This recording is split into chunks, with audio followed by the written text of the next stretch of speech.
Hello Marathi परिवारामध्ये तुमचं मी मनापासून स्वागत करते. मी आहे शीतल. आय होप सर्व ठीक असाल, मजेत असाल, सुखरूप असाल आणि हॅपी राहा आणि सदैव खुश राहा. तर आज ना छान मस्त पाणी आलेलं आहे आणि वातावरण पण खूप थंड झालेलं आहे. खूप मस्त वाटत आहे, खूप भारी वाटत आहे आणि खरंच असं जर मौसम राहिला ना खरंच खूप खुश वाटते आणि खूप छान वाटते. आणि स्पेशली ह्या गरमापासून थोडं रिलॅक्स मिळते. तर मुलं स्कूलला गेले आहे, कामंसुद्धा माझे अर्धे झालेले आहेत आणि इकडे कुकर लावलेला आहे. तर स्वयंपाकाची ना तयारी माझी सुरू आहे. तर मुलं गेले तर अगोदर त्याला भांडे वगैरे क्लीन करून घेते सर्वात पहिले, कारण की चहाचे चहाचे टिफिनचे वगैरे काही असतात ना ते पूर्ण क्लीन करून घेते आणि त्यानंतर मग मी सर्वात पहिले कपडे धुवून घेते. कारण की ना खूप मी जिथे कपडे धुते म्हणजे असं छान छोटंसं फोर्ससारखं आहे, थोडंफार असं छान बसायला वगैरे आहे, तर तिथे ऊन येते. ऊन अगोदर यायच्या तर मी पटापट पहिले अगोदर कपडे धुवून घेते, जे मुलांचे काही स्कूलचे वगैरे राहते, मग आमचे मग नंतर होत राहतात. तर त्यामुळे मग बाकी झाडू पोछा वगैरे, गॅस ओटा क्लीन वगैरे करणं, गॅस ओटा मुलं जायच्या अगोदरच पहिले क्लीन करून घेते. सपोज एखाद्या वेळा राहिला तर मग राहून जाते, मग नंतर क्लीन वगैरे करून घेते. तर जे पटापट काही बाहेरचे वगैरे कामं आहे ते पटापट आटपून घेते आणि मग नंतर छान मस्त आंघोळ वगैरे होऊन मस्त रिलॅक्स होऊन छान स्वयंपाक करते आणि देवपूजासुद्धा पण करून घेते. तर असा माझा दिवस जातो सकाळचा. तर मी एक दिवस ना नक्की तुम्हाला माझं मॉर्निंग रुटीन आणि माझं दिवसभरचं रुटीन जर तुम्हाला पाहिजे असेल तर मला नक्की कमेंट करून सांगा. तर मी तुम्हाला नक्की शेअर करणार, व्हिडिओ नक्की शेअर करणार मी तुम्हाला. तर आता फायनली मी छान आता आलूची भाजी बनवणार आहे. कुकरमध्ये भात आणि आलू मांडलेले आहे, म्हणजे दोन्ही एकत्र होऊन जातात. डबल डबल मला मांडायचं वगैरे काम नाही. तर मोठं कुकर असले, हे 9 लिटरचं कुकर असल्यामुळे याच्यामध्ये दोन्ही म्हणजे वरण भात वगैरे आलू वगैरे होतात. तर मला आज वरण वगैरे काही मांडायचं नाही, फक्त भात आणि आलूची भाजी करायची आहे आणि पोळ्या करायच्या आहे. तर चला आज ना वातावरण कसं झालेलं आहे चला मी तुम्हाला पण मस्त दाखवते.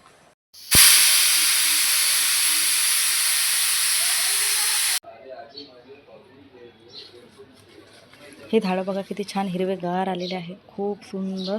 आणि खरंच बघा एका पाण्याने किती छान मस्त झालेलं आहे, झाल्यासारखं वाटते आणि एवढे सुंदर आहे. आणि हा बघा, हा आहे मनी प्लांट. यालासुद्धा ना सकाळी म्हणजे आज खूप आभाळ होतं तर मी त्याला पटकन दरवाजातून काढलं आणि इथे छान बाहेर ठेवलं, की जेणेकरून त्याला छान असं बाहेरचं पाणी वगैरे मिळणार आणि त्यांचे पण असते मस्त छान आंघोळ झाल्यासारखं वाटत असेल त्यांना. आणि किती छान मस्त फ्रेश झाली आणि हिरवी हिरवी कंच वाटत आहे. जे झाडाला जे फूल आलेलं होतं ना ते गळून तर पडलेलं आहे, पण त्याच्या जागीनं अजून छान परत मस्त दुसरे छान अशा कळ्या आलेल्या आहेत. तर मला ना ह्या झाडाचं नियोजन लावायचं आहे, पण आता माहीत नाही केव्हा लागणार. आणि हे बघा असं लागलेलं, कारण की एवढं गरम होतं ना की फुलं लागलेले सुद्धा असे गळून गेलेले होते. आणि हे बघा हे असे एवढी ऊन प्रचंड एवढं गरम झालेलं की म्हणजे फुलं लागलेले सुद्धा, जे कड्यासुद्धा लागल्या होत्या ना त्यासुद्धा अशा हे बघा अशा मुरझावून गेल्या पूर्ण. मला ना झाडं खरंच लावायचे होते, पण आता सध्या मी झाडं नाही लावू म्हणजे मला ना खरंच झाडं लावायचे होते, पण मी सध्या झाडं नाही लावू शकली. कारण की एवढं गरम होत होतं की मला वाटत नव्हतं की एवढ्या गरम याच्यामध्ये ते झाडं टिकणार. कारण की जे झाडं होते तेच ऑलरेडी पूर्ण चिमण्यासारखे झालेले होते. तर म्हटलं जेव्हा छान पाणी वगैरे पडेल तर मी तेव्हा छान झाडं घेऊन येईल आणि लावेल. कारण की ना मला स्पेशली फुलाचे झाडं आणायचे आहे, म्हणजे मी देवाला छान मस्त तोडून अर्पण करू शकेल त्यांच्या चरणी. तर ह्यासाठी ना मला फुलं आणायचे, म्हणजे मला फुलाचे झाडं आणायचे होते. तर पण जोपर्यंत व्यवस्थित पाणी पडणार नाही तोपर्यंत मी पण झाडंसुद्धा लावणार नाही. आणि त्यांचं नियोजनसुद्धा काहीच नाही केलं, त्यांना प्रॉपर म्हणजे त्यांचं तोडलंसुद्धा पण नाही, काहीच नाही. त्यांची कटाई वगैरेसुद्धा काहीच नाही केलेली आहे. तर माझी ना इच्छाच नाही होऊन राहिली, कारण की खूप गरम होत आहे आणि त्या गरमीमुळे मला असं वाटते की नाहीच तोडलेलं बरं. पण आणि स्पेशली मला कैची आणायची आहे मार्केटमध्ये जाऊन, कारण की मला त्यांची कटाईसाठी अगोदर पहिले कैची लागणार, जे माझ्याकडे आहे नाही. तर जे होती ती माझी तुटलेली आहे, कारण की दक्ष वगैरे काही ना काही कारभार करत असतो त्यामुळे. तर ते कैची तुटून गेलेली आहे. तर तुम्हाला काहीतरी दाखवते मी थांबा. तर खिडक्याचे आवाज होत आहे म्हणून तुम्हाला आवाज येत असेल त्याचा. आणि हे बघा हे त्यांनी दक्षिणेनं याचा लॅम्प बनवलेला आहे. तर आता याची पिन कुठं गेली तर माहीत नाही, तर मी तुम्हाला लावून दाखवलं असतं. आणि आतमध्ये ना असं हे आहे, लाईट आहे. त्यांनी घरी काही जे त्याच्याकडे असे जे वस्तू होते त्यांना असं ऑर्गनाईज करून त्यांनी असं छान छोटासा असा लॅम्प बनवलेला आहे.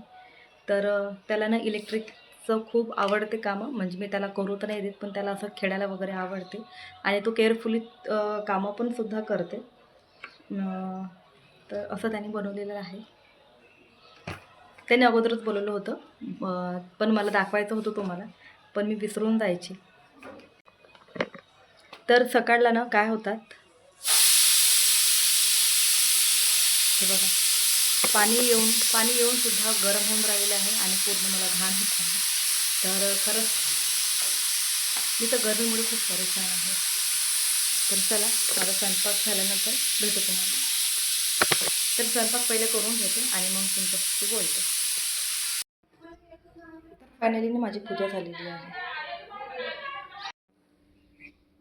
पूजाने माझी आटोपलेली आहे आणि माझी पूजा तुम्हाला पहिलेच सांगितलेली आहे की माझी पूजा साधी, सोपी, सरळ आहे. खूप काही अशी केचकाटची नाही आहे, खूप घंट्याची नाही आहे. मला जसं माझ्या मनाला वाटते, जसं मला पटते, मी तशा यानेच माझी पूजा करते. आणि मी हे सुद्धा पण सांगते की मी देवाला आज का, म्हणजे देवाला मी काय मागते. तर म्हणजे जसं आपण म्हणतो ना की देवा मला हे दे, देवा मला ते दे. तर मी असं कधीही करत नाही.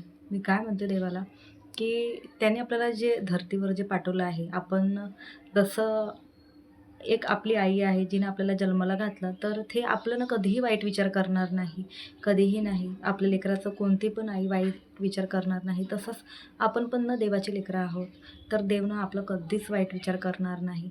तर मी देवाला हेच म्हणते की तू ना जेव्हा धरतीवर पाठवलं, तू काहीतरी विचार करूनच, चांगला विचार करूनच आम्हाला पाठवलं असेल. तू जे देशील ते चांगलंच देशील. तू आमचं जे काही फ्युचरमध्ये करशील, जे आता करशील ते चांगलंच करशील.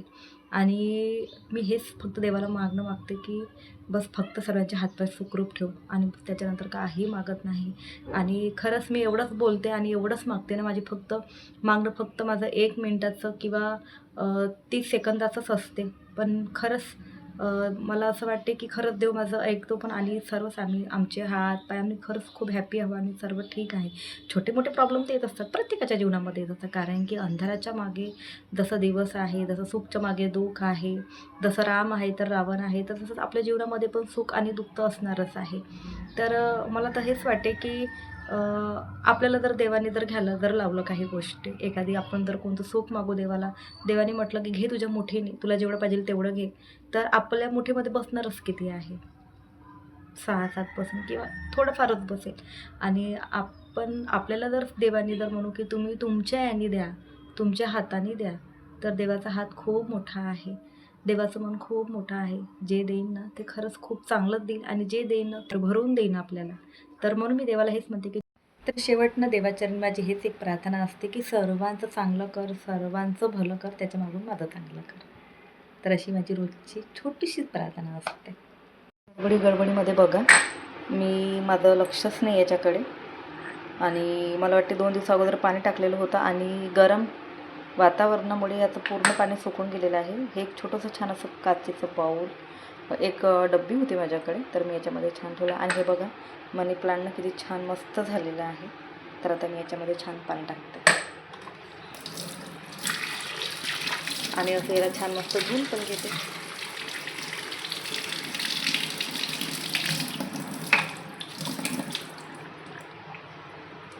थोड्या वेळसाठी ना मी येतच ठेवणार आहे, कारण की हे लोखंडाचं असल्यामुळे ना त्याला जाऊन तोडू शकते. तर त्यासाठी मी तोपर्यंत येतच ठेवते याला. तर हे आज अंडे होणार आहे माझ्या घरी, आणि हे अंडं ना आता 9 रुपये झालेलं आहे. पहिले ना हे अंडं मला वाटतं, मी जेव्हाची मला समज आली तर मी 2 रुपये अंडं वगैरे बघितलं असेल, पण आता ना 9 रुपये अंडं झालेलं आहे. आणि जर सपोज मार्केटमधून वगैरे जर आपण घेतलं, जिथे ठोकमध्ये वगैरे मिळतात, तर 8.5 रुपये असं काहीतरी अंडं मिळतात. आणि जर दुकानामधून घेतलं तर आता 9 रुपये अंडं झालेलं आहे बघा, एका अंड्याची किंमत. आणि मला असं वाटते की अजून 1-2 वर्षांनी 10 रुपये अंडं होणारच हे मला, कारण की आता 9 रुपये अंडं झालेलं आहे, तर आता 10 रुपये, 1 रुपया वाढायला काही वेळ नाही लागणार आहे. तर अशी प्रत्येक गोष्टीची अशी किंमत वाढत आहे, प्रत्येक गोष्टीची. आणि खरंच खूप महागडं झालेलं आहे आणि खूप महागाई वाढलेली आहे. आता प्रत्येक क्वांटिटीनं पैसे वाढलेले आहे, पण काय होतं ना, क्वांटिटी खूप कमी होत आहे त्याची. मला तर वाटते अजून 10 वर्षांनी ना खरंच एवढं महागडं होणार आहे की म्हणजे साधारण व्यक्ती जगासाठी ना खरंच खूप स्ट्रगल करावं लागणार आहे माणसाला. कसं काय होईल तर माहीत नाही पुढे. हे घेतले आहे 8-9 मिरच्या, लाल मिरच्या. मला ठेचा बनवायचा आहे आणि 10-12 लसणच्या पाकळ्या घेतल्या आहेत. थोडं जिरं टाकलेलं आहे आणि हे आता हे निंबू आहे. तर मी निंबू याच्यामध्ये पिळणार आहे म्हणजे चांगलं मिक्स मॅक्स होऊन जाईल आणि छान प्रत्येक मस्त याला येईल. पण आणि निंबू पण आता मी याच्यामध्ये छान असं पिळून घेणार आहे.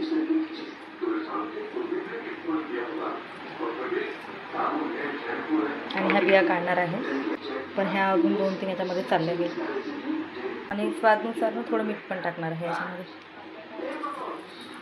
मिक्सरमध्ये ब्लेंड करणार आहे आणि त्याला छान मिक्सरमध्ये ब्लेंड करणार आहे. तर फायनली असं छान मस्त बस मी एवढंच केलेलं आहे कारण की मला एकदम पेस्ट पण नको, तो एकदम पावडरसारखा छान नाही वाटत. तर ठेचाना असाच छान वाटतो. तर तेल ना मी गरम केलेलं आहे आणि आता याच्यामध्ये टाकणार आहे आणि अजून परत एकदा ब्लेंड करून घेणार आहे की म्हणजे छान मस्त व्यवस्थित लागणार. तर फायनली मस्त असा ठेचा छान बनलेला आहे, एक नंबर. तर तुम्ही पण असा छान मस्त ठेचा बनवून बघा आणि कसा वाटतो खायला तर मला नक्की कमेंट करून सांगा. तर मी असंच नाही याच्यामध्ये छान मीठ, जिरं आणि तेलसुद्धा आपण असं छान टाकून दिलेलं आहे जे मस्त छान मिक्स होईल आणि खायला पण मस्त छान स्वादिष्ट वाटेल. तर त्यासाठी म्हणजे आपल्याला अलग मीठ टाका, तेल टाका, वरून तेल टाका किंवा तडक्यात असं बिलकुल करायचं काम पडत नाही आणि हे पटापट 2 मिनटात होणारा हा ठेचा आहे. तर चला आजचा ब्लॉग मी इथेच खतम करते. चला पुन्हा भेटू नेक्स्ट ब्लॉगमध्ये. तोपर्यंत बाय आणि लाईक करा, शेअर करा आणि सबस्क्राईब करायला विसरू नका. चला बाय.